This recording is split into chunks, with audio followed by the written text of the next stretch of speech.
We've all seen that disturbing video of a teen being attacked in a Texas restaurant for wearing a MAGA hat.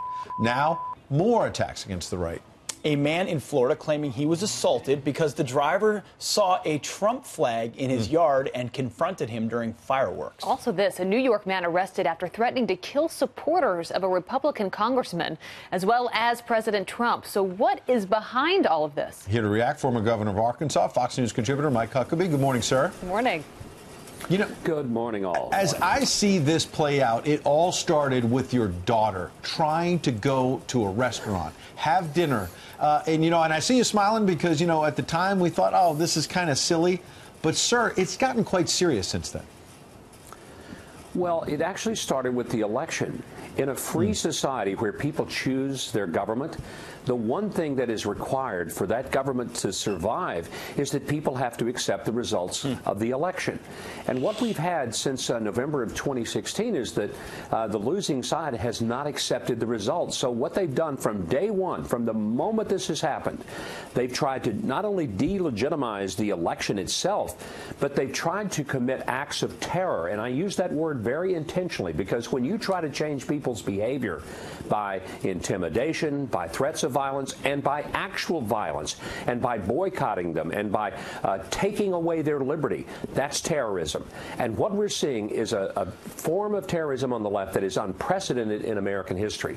Look, it's fine to disagree with election results. It's fine to hate the people who get elected. I say it's fine. It's really not. But that doesn't necessarily destroy our country. This destroys our country. Governor, is there another ingredient to it, too? You say delegitimize. How about dehumanize? This idea that if you're wearing a MAGA hat, you must be a racist secretly. This idea, that there's code words and you're imputing the supporters. At some point, that gives you license to confront in any way.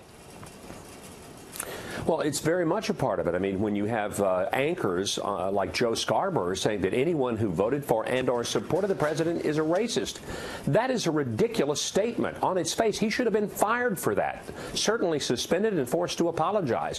When you had a panelist say that anyone who supported, this is Donnie Deutsch, who said if you support or voted for Trump, you're a Nazi.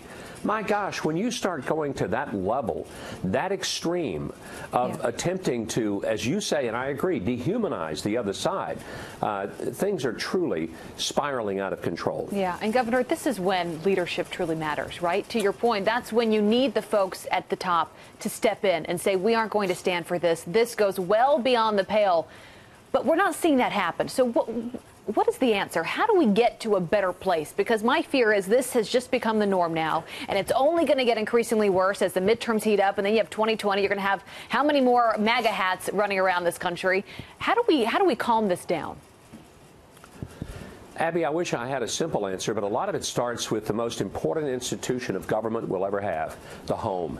Mothers and fathers raising their children to respect other human beings as human beings, teaching them to have some basic fundamental manners and courtesies.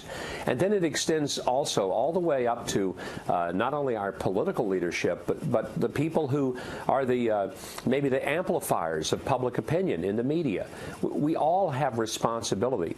But to your point, I'm really concerned that there are a lot of people who have zero understanding of American history. They have no idea that we just observed the 4th of July, and they have no idea what this country is about, how it started, what its fundamental principles are, and how we save it. Yeah. All right, Governor Mike Huckabee, appreciate you coming in today.